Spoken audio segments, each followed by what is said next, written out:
Hoy nos vamos a sumergir en un material de solsticio en pretienda que, la verdad, me pareció fascinante, Mm, porque plantea una idea muy provocadora, ujú. que las respuestas a preguntas como ¿por qué no me siento en plenitud con mi trabajo? O ¿estoy en el camino correcto? Ya están, de alguna forma, codificadas en nosotros. Y esas son las preguntas que nos quitan el sueño, ¿no? Esa sensación de estar pedaleando con todas tus fuerzas, pero sin avanzar. Sí, Como que algo no encaja, pero no sabes exactamente qué es. exacto. Y la propuesta aquí no es mágica, sino que se presenta como una herramienta casi de arqueología personal. Me gusta ese término. La idea es que nuestro nombre y fecha de nacimiento contienen una energía codificada, que puede servirnos de brújula profesional. Y de hecho, el material arranca con una cita que lo resume todo, una adaptación de Jung y Pitágoras, que dicen: la vocación no es lo que uno trae desde niño, sino lo que despierta cuando uno se escucha en silencio. Y creo que ahí está el núcleo de todo. La fuente sugiere que el problema no es que hayamos, digamos, elegido mal una carrera, Claro. sino que nadie nos enseñó a escucharnos. Es como querer iniciar un viaje con una app de mapas sin activar primero el GPS. Antes de trazar la ruta hacia donde quieres ir, necesitas ese puntito azul que te dice, Pinto, estás aquí. Totalmente. Este análisis pretende ser justamente eso, encontrar ese punto de partida. Perfecto. Entonces, para encontrar ese punto en el mapa, la guía propone identificar 3 números clave. 3 números que actúan como nuestros faros personales. Ajá. El primero es el número de vida, que sería como la dirección general, la gran autopista de nuestra existencia. Ok. Luego está el número de expresión, que es nuestro estilo profesional. Y finalmente, el número del alma, que es nuestra motivación más profunda, lo que realmente nos llena. Y esa distinción es clave, ¿no? Una buena forma de verlo es como un viaje por carretera. A ver. Tu número de vida es esa gran autopista que te tocó, tu destino general. Tu número de expresión es el coche que conduces y tu estilo al volante. Si eres metódico, aventurero, rápido. Claro, ¿cómo te mueves? Exacto. Y tu número del alma es la razón por la que estás viajando. O sea, lo que buscas encontrar en el destino. Me encanta esa analogía. Porque si tu coche no está hecho para esa carretera, o si el destino final no te ilusiona en lo más mínimo, El viaje se vuelve una tortura. ahí está la trampa silenciosa en la que caemos muchos. ¿Cuál? Nos obsesionamos con encontrar un trabajo que se ajuste a nuestro número de expresión, a nuestro estilo. Por ejemplo, alguien es bueno organizando, así que busca un trabajo de gestión. Tiene lógica. Pero si su alma, su número del alma, necesita creatividad y libertad, ese trabajo perfectamente organizado se va a sentir como una jaula de oro. La frustración no viene de ser malo en el trabajo, sino de que el trabajo está ahogando una parte esencial de uno mismo. Totalmente. Y para que esto no sea solo teoría, la guía nos muestra cómo calcular estos números. A ver, no vamos a hacer la suma acá en vivo, pero el concepto es muy simple. Sí, es bastante directo. Para el número de vida se suman todos los dígitos de la fecha de nacimiento hasta reducirlos a uno solo. Bueno, a menos que de 11, 22 o 33, que son números maestros. Y es interesante la fuente de la información, tu fecha de nacimiento. Algo inmutable que, según esta perspectiva, marca el sendero de vida que viniste a experimentar. Luego, para el número de expresión se usa el nombre completo, al como figura en el documento de identidad. El nombre legal, digamos. Eso. Se le asigna un número a cada letra con una tabla pitagórica y se suma todo, reduciéndolo al final. El ejemplo de la guía es Lucía Gómez y su número de expresión resulta ser un 4. Y de nuevo, fijémonos en la fuente. El nombre completo. Es tu identidad social. ¿Cómo te presentas al mundo? Por eso se asocia con tu estilo profesional, con tu coche en esa carretera de la vida. Y por último, el número del alma. Para este el cálculo es similar, pero solo se usan las vocales del nombre. Solo las vocales. En el caso de Lucía Gómez, su número del alma es un 6. Las vocales son, en esencia, el sonido, el aliento del nombre, la parte más íntima. Por eso, según esta lógica, revelan el anhelo más profundo del alma, la verdadera motivación. La razón del viaje. Exacto. Lo importante no es la aritmética en sí, sino entender que cada cálculo ilumina una capa diferente de quiénes somos. Ok, ya tenemos estos 3 números. Pero un número por sí solo es solo un dato. La verdadera magia, según esta fuente, ocurre cuando los usamos como una lente para mirar hacia atrás. Para entender nuestra propia historia, eso mismo. Y para eso proponen un ejercicio que me pareció revelador, la línea de vida vocacional, que consiste básicamente en dibujar una línea de tiempo, desde tu primer recuerdo relacionado con el trabajo hasta hoy, y marcar los hitos clave. El primer empleo, esa carrera que abandonaste, una crisis, un ascenso, lo que sea. Claro, y en cada hito la clave es responder a 4 preguntas. ¿Qué hacía? ¿Cómo me sentía? ¿Qué me gustaba y qué me frustraba? Y la pregunta del millón. A ver, ¿Qué número personal, vida, expresión o alma sentía que se estaba expresando o, por el contrario, que estaba siendo reprimido? El caso de Lucía, que narra el material, es un ejemplo perfecto. Recordemos sus números. Vida 3, que es energía creativa, comunicadora. Ok, vida 3. expresión 4, que es un estilo organizado, metódico. Y alma 6, motivación de servicio, de armonía. Ok, su primer hito. Estudiar arquitectura. Suena lógico, ¿no? Su energía 3 creativa le dice, qué divertido dibujar casas. Claro, pero choca de frente con la realidad de los planos técnicos, la rigidez, la matemática pura. Uf. Ahí su número de vida 3 ya estaba pidiendo auxilio. Su estilo organizado, o sea, su expresión 4, quizá podía con la tarea, pero su energía vital se estaba ahogando.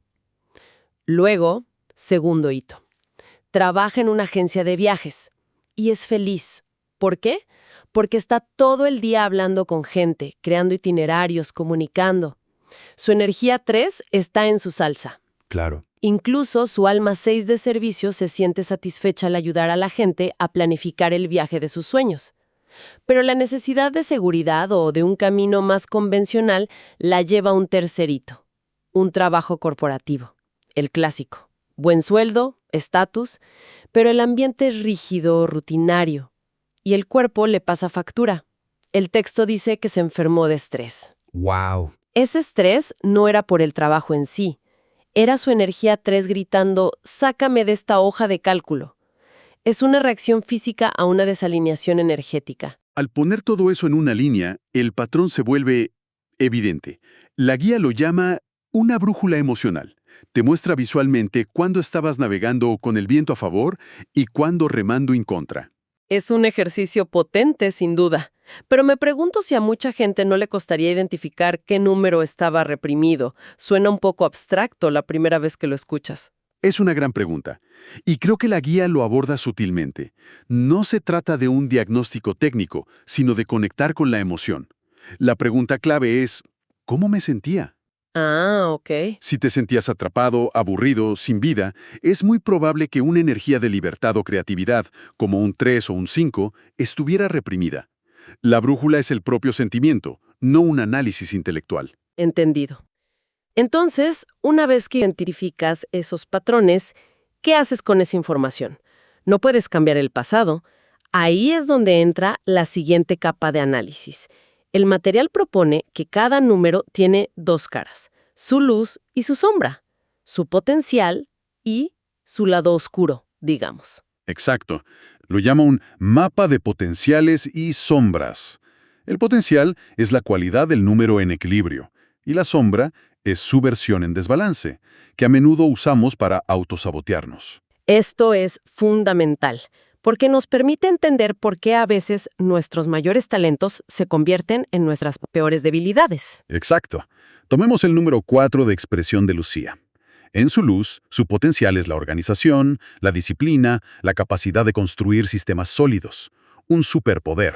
Pero en su sombra, esa misma energía se convierte en rigidez, en una rutina sin alma que ahoga la creatividad. Una jaula. Un 4 en su luz construye sistemas que liberan. Un 4 en su sombra construye jaulas de rutina. Justo lo que le pasó en el trabajo corporativo. Reconocer esa sombra es el primer paso para dejar de usar tu propio superpoder en tu contra. Otro ejemplo, el número 6 del alma de Lucía. En su luz es la energía del cuidado, del servicio, de crear armonía. Pero su sombra. Es el exceso de responsabilidad, el sacrificio personal y una necesidad constante de aprobación externa.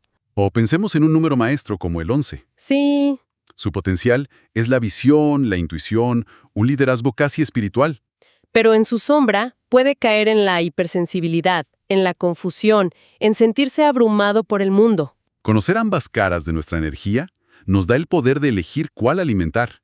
Y esto nos lleva a un punto que el material considera no negociable: los valores.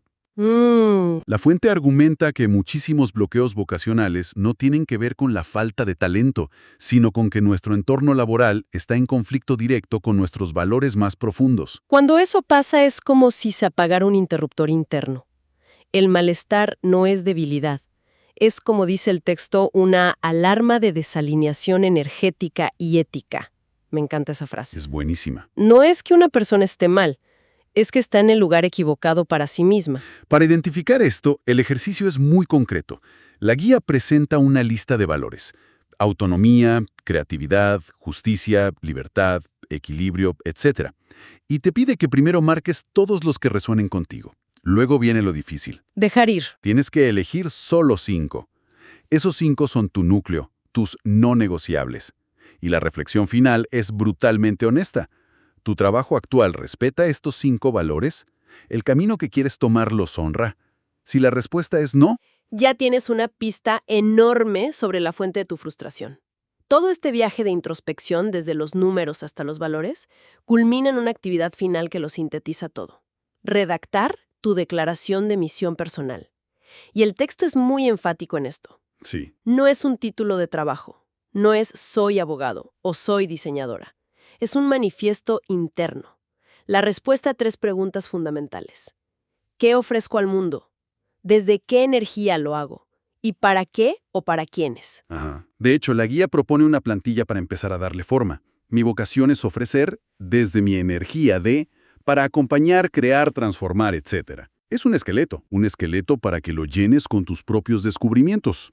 Por ejemplo, alguien podría llegar a algo como: mi vocación es ofrecer escucha profunda y orientación desde mi energía de introspección y claridad para acompañar a otros en momentos de cambio.